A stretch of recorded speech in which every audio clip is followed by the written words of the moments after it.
एक मुखी रुद्राक्ष और एक मुखी मनुष्य मिलना बहुत कठिन है महाराज।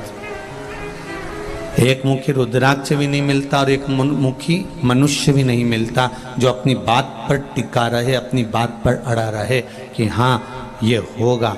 हम तो उस शिव के भरोसे पर छाती ठोक कर कह देते हैं कि तुम लोटा भरकर जल चढ़ाओ, एक बेलपत्री शिव जी को चढ़ाओ, एक चावल का दाना या एक पुष्प की पंखड़ी भी अगर शंकर भगवान को चढ़ा रहे हो तो मेरा तो विश्वास करता है कि वो दुख की घड़ी में संकट काटने जरूर खड़ा रहेगा, ये निश्चित है।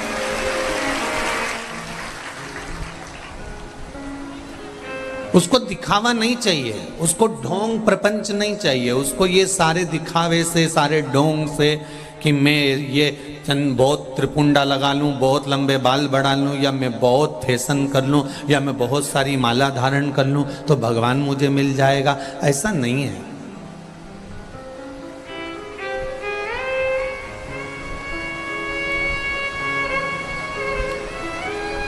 बहुत श्रृंगार की भी जरूरत नहीं पड़ती उसको पाने के लिए।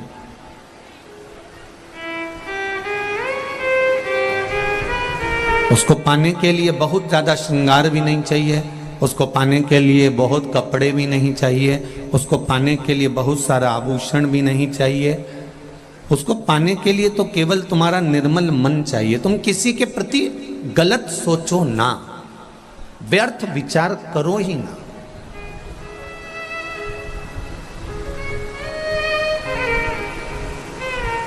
दिन भर मुख से आड़ा टेढ़ा निकलता रहता। ये जितने बैठे हो ना तुम आस्था चैनल पर, फेसबुक, यूट्यूब या इस सालासर की भूमि पर, कोई भी हो, कोई भी बैठा,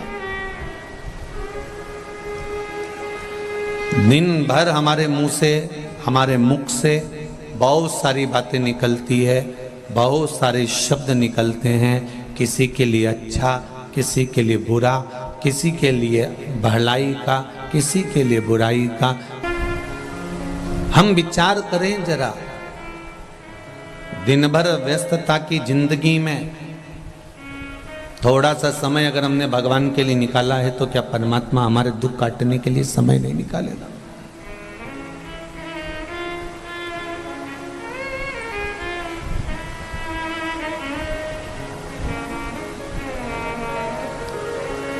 आज कोई, हम जब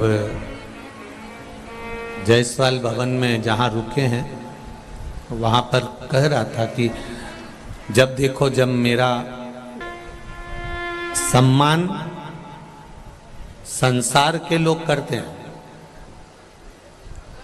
और अपमान भगवान खुद करवाता है।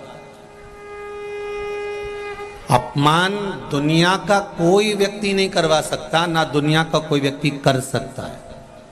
सम्मान दुनिया के लोग करते हैं और अपमान मेरा देवाधिदेव महादेव करवाता है। उसका कारण एक है, अपमान कर हमारे काम और लोभ वासना तृष्णा को समाप्त कर कर हमारा अपमान कराकर हमें भगवान अपनी ओर मोड़ लेता है, तुरंत मोड़ता है।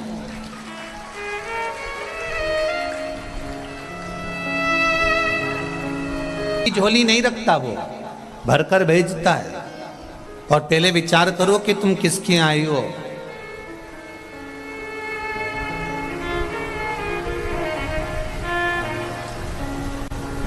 तैतीस कोटि देवी देवताओं के ये देव हैं और मेरे देवों के भी देव महादेव हैं।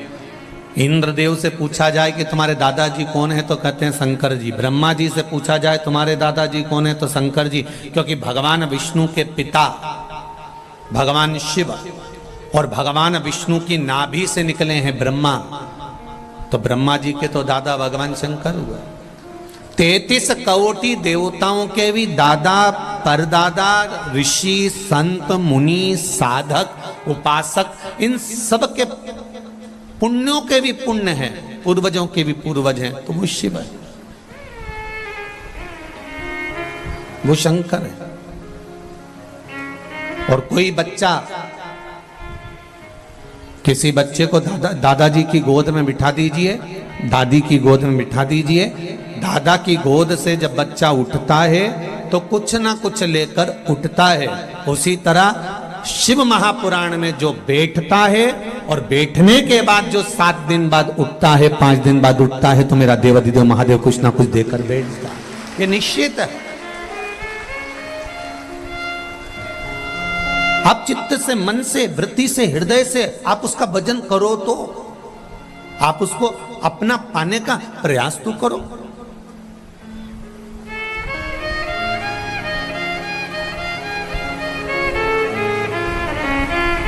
जितना तो वो तप से नहीं मिलता, जितना वो साधना से नहीं मिलता, जितना वो आराधना से नहीं मिलता, उतना वो केवल सत्संग से मिल जाता है।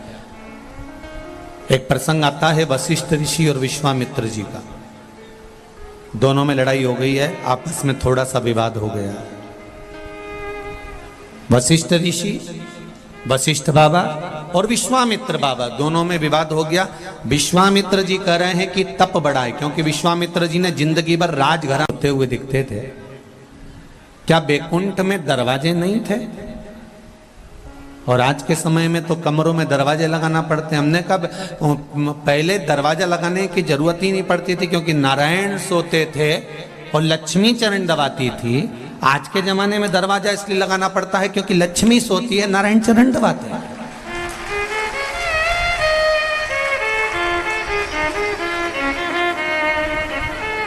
ये पलंग पे बैठी बैठी व्हाट्सएप चलाए और इनका भेरू इनके लिए पानी भर के लाए। वो तो कह रहा है ले पानी यहां रख दो ना प्लीज।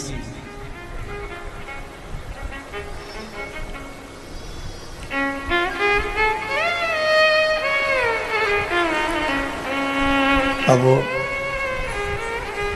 पानी, कुंड में दरवाजा लगाने की जरूरत नहीं, क्योंकि वहां लक्ष्मी जी चरण दबा रही है ना। अपने घरों में दरवाजा लगाने की जरूरत इसलिए क्योंकि नारायण चरण दबाते।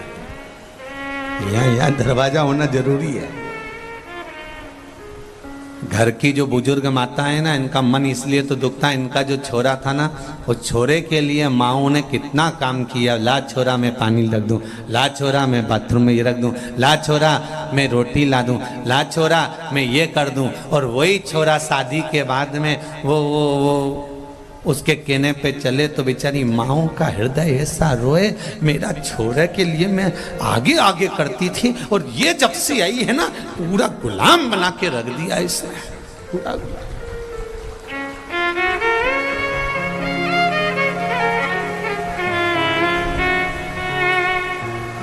अभी शिक्षक दिवस गया तो हमारे यहाँ पर किसी ने मैसेज कर कर बोला कि आपके यहाँ से शिक्षक दिवस पे आपने बधाई नहीं दी। सब दूर के जितने संत, जितने साधु, जितने गुरु, सब ने बधाई दी, आपने शिक्षक दिवस पे कोई बधाई नहीं लिखी। तो हमने कहा हम बधाई देना चाह रहे थे, पर हमारी बधाई से लोगों को बुरा लग जाएगा, इसलिए हमने नहीं दी। तो क्यों बुरा लग जाएगा? हमने कहा हर घर में बहू आती है और सास एक ही बात कहती है, जब से ये आई है ना, इसने मेरे छोरे को सिखा दिया। तो सबसे बड़ी शिक्षक तो बहू है। तो हम उसको बधाई देते तो तुमको बुरा लग जाता, इसलिए हमने कहा बधाई देनी। जब देखो जब एक ही बात निकलती, इसने कुछ सिखाया होगा, इसने कुछ सिखाया होगा। तो मतलब इतने दिन से ये ढोर था कि मालूम नहीं था कुछ भी जो सिखाया होगा। बस निवेदन इतना सा है, आपके घर के जो संस्कार हैं वो आपके सम्मुख में बोलते हैं। आपने अगर अच्छा संस्कार दिया, आपने श्रेष्ठ संस्कार दिया, आपने श्रेष्ठता बताई है, तो वो श्रेष्ठता दिखाएगा, ये निश्चितता है। भगवान विष्णु के पास में गए तो भगवान नारायण लेटे हुए थे, लक्ष्मी मैया चरण दबा रही थी और लक्ष्मी जी चरण दबा रही, तो इतने में पहुंच गए वशिष्ठ बाबा, विश्वामित्र, दोनों ने अपनी अपनी बात कही। तो कहते से भगवान विष्णु ने कहा मैं तुम दोनों के पचड़े में नहीं पड़ना पड़ता, इसलिए मैं चाहता हूं कि तुम जाओ तो ब्रह्मा जी के पास जाओ। ब्रह्मा जी के पास भेज दिया। ब्रह्मा जी बताओ तब साधना बढ़ी कि सत्संग बढ़ा? ब्रह्मा जी बोले मुझे तो कुछ नहीं मालूम भैया, मैं तो यहाँ से बाहर जाता नहीं हूँ, तुम भगवान शंकर के पास जाओ। शिव जी के पास गए तो भगवान शंकर ने कहा क्या बात है कि तप बड़ा है कि सत्संग बड़ा है? तप साधना बड़ी है कि सत्संग भजन बड़ा है? शंकर भगवान ने कहा इसका उत्तर तो शेषनाग जी दे देंगे, मेरे को देने की जरूरत ही नहीं। जब मेरा खुद मुनीम इसका उत्तर दे देगा तो मैं काय को दूं? जाओ आप जाकर शेषनाग जी से पूछो। शेषनाग भगवान के पास पहुंच, शेषनाग जी के पास जाकर वशिष्ठ जी ने और विश्वामित्र जी ने कहा बताओ तब होगा, ये पृथ्वी लगातार मेरे फंड पर घूम रही है, इसको थोड़ी देर रोक दो, रोक दोगे तो मैं तुम्हारी बात सुनूंगा और सुनूंगा तो उत्तर दूंगा। सिर पे इतना सारा टेंशन भरा हुआ है और मैं तुम्हारे उत्तर दे दूं, ये मेरे बस की बात नहीं। इतने में तुरंत विश्वामित्र जी ने कहा मैं 1 मिनट में रोक देता हूं, और विश्वामित्र जी ने तुरंत हाथ में जल लिया। मैंने अपनी पूरी जिंदगी में जितना तप करा, जितनी साधना करी, जितना मैंने तप साधना करी है, उन सारी तप साधना का फल मैं अब भी देता हूं पृथ्वी तुझको, और तू रुक जा। पृथ्वी को जैसे ही फल दिया, पृथ्वी रुकी नहीं, पृथ्वी चलती रही, घूम रही थी। विश्वामित्र जी ने कहा कि मेरी जिंदगी का सारा तप साधना का फल पृथ्वी तुझे देता हूं, तू रुक जा। पृथ्वी नहीं रुकी, और थोड़ी देर बाद जब पृथ्वी नहीं रुकी तब शेष नारायण ने कहा कुछ करिए तो मैं उत्तर दूं। वशिष्ठ बाबा ने हाथ में जल लिया, जल लेकर कहा मैंने इतने दिन जो सत्संग करा है, उस सत्संग को मैं अगर 3 घंटे करता हूं तो उस 3 घंटे के सत्संग में से आधा घंटा भी निकाल लो, आधे घंटे के सत्संग में से 1 मिनट निकाल लो, 1 मिनट के सत्संग में से भी मात्र आधा क्षण निकाल लो। मैंने अपनी जिंदगी का अगर आधा क्षण हृदय से सत्संग किया है तो ये पृथ्वी रुक जाए। जल छोड़ा और पृथ्वी रुक गई, पृथ्वी रुक। शेषनाग से पूछा बताओ कि तप साधना बड़ी कि सत्संग बड़ा? तो शेषनाग बोले बोलने की जरूरत ही नहीं, पृथ्वी तप साधना से नहीं रुकी है, जीवन भर के तप साधना का पुण्य दिया तो पृथ्वी नहीं रुकी, पर 1 क्षण का, आधा क्षण का सत्संग का फल दिया और पृथ्वी रुक गई। आपसे वही कहना चाहता हूं कि शिव महापुराण अगर दिल से सुनी है और 1 क्षण का भी अगर तुम्हारा मन शंकर में लग गया तो निश्चित है जिस कार्य के लिए आए हो वो कार्य बाबा पूर्ण कर ही देगा, ये निश्चितता। आदि में पुनिया तुलसी बाबा लिखते हैं थोड़ा भी सत्संग मिला तो वो जीवन की सार्थकता है, थोड़ा भी सत्संग मिला तो वो आनंद देगा। सम्मान संसार के लोग देते हैं और अपमान भगवान देता है कि उसको अपनी ओर खींचने के लिए। मीराबाई को कितने ताने दिए गए, अपशब्द बोला गया, ताने दिए, आड़ा टेढ़ा बोला। संत नामदेव जी को बोला, तुकाराम जी को बोला, रामकृष्ण परमहंस को बोला, चैतन्य महाप्रभु जी को बोला, श्रीमद वल्लभाचार्य, श्री रामानुजाचार्य, चार्य निम्बार्काचार्य, जितने भी भारत भूमि के बड़े बड़े संत हुए, लोगों ने इनको अपशब्द कहे और कहते रहे, कहते रहे।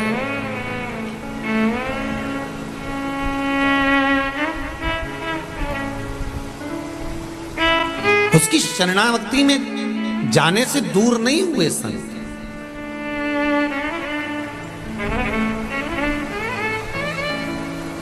हमारे गुरुजी कहते हैं कि भगवान के सामने हाथ फैलाकर कभी नहीं मांगना चाहिए।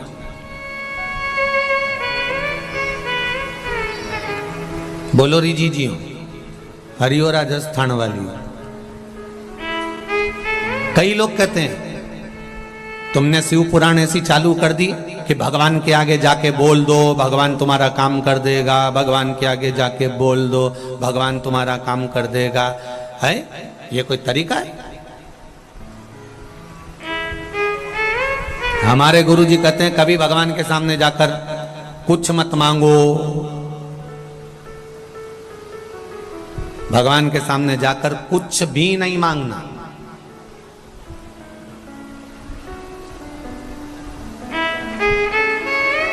हमने कहा तुम्हारे गुरुजी कहते हैं तो वैसा कर लो, उसमें क्या दिक्कत है? सही है कि गलत है? जिसके गुरुजी जो बताएं वो करो। पर हमने तो जो सीखा है वो आपको बता रहे हैं। जब कर्जा बढ़ जाता है घर में दुख आकर खड़ा हो जाता है तो सोने की रकम कपड़े में बांध कर उसको लेकर चुपचाप से सुनार की दुकान पर जाया जाता है। बोलो सही है कि गलत है? अरे बोलो, जम के बोलो। सोने की रकम सुनार की दुकान पर कब जाती है? अपने घर की रकम दुकान पर जब जाती है जब दुख आता है, नहीं तो कोई अपनी रकम को दुकान पर लेकर नहीं जाता। उसी तरह ये शरीर और ये मन भगवान की शरण में जब जाता है जब दुख आता है। जब दुख आएगा तभी तो दुकान पर जाया जाएगा।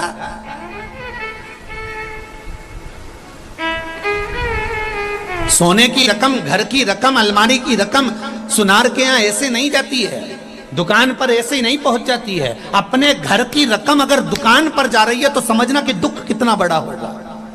अपने घर में रखा हुआ सोने की चेन, अंगूठी, मंगलसूत्र, हाथ की चूड़ियां अगर जा रही है दुकान पर तो विचार करना कि दुख कितना बड़ा होगा, तकलीफ कितनी बड़ी होगी। जो रोता हुआ आंख में आंसू भरकर दुकान पर लेकर गया, दुकानदार ने कहा, सेठ जी तुम ये क्यों लेकर आ गए? ये तो भाभी के हाथ की चूड़ी दिख रही है, ये तो मम्मी के हाथ का कड़ा दिख रहा है, तुम इसको लेकर क्यों आ गए? तो उसने कहा, बहुत दुखी हूं, बहुत तकलीफ में हूं, इसलिए घर की रकम को लेकर आया हूं दुकान पर कि ये रकम अगर दुकान पर आएगी थोड़ा सा पैसा मिल जाएगा तो कर्जा चूक जाएगा। घर की रकम दुकान पर जब जाती है, जब बहुत अति हो जाती है, दुख आ जाता है, तब वो रकम दुकान पर पहुंचती है। उसी तरह ये आत्मा, ये शरीर, ये मन भगवान शंकर के पास जब जाता है तो बहुत दुख खड़ा हो जाता है कि अब इसको देना जरूरी है, ये सुधार सकता, ये दुख मिटा सकता है,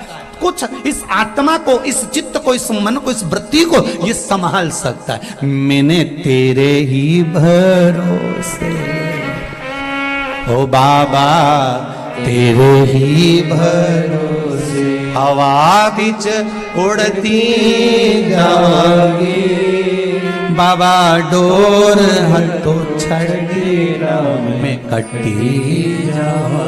इसलिए आपसे कहते हैं कि शंकर जी के मंदिर जाते रहो, भगवान शिव को एक लोटा जल चढ़ाते रहो, शंकर भगवान को एक चावल का दाना चढ़ाते रहो, शिव के मंदिर में एक बेलपत्र चढ़ाते रहो। बेलपत्र ना मिले तो शंकर जी की उठाकर धोकर फिर चढ़ा दो, पानी ना मिले तो 3 बार ताली बजा दो, गोभी ना मिले तो शंकर के दरवाजे पर जाकर थोड़ा सा मुस्कुरा दो।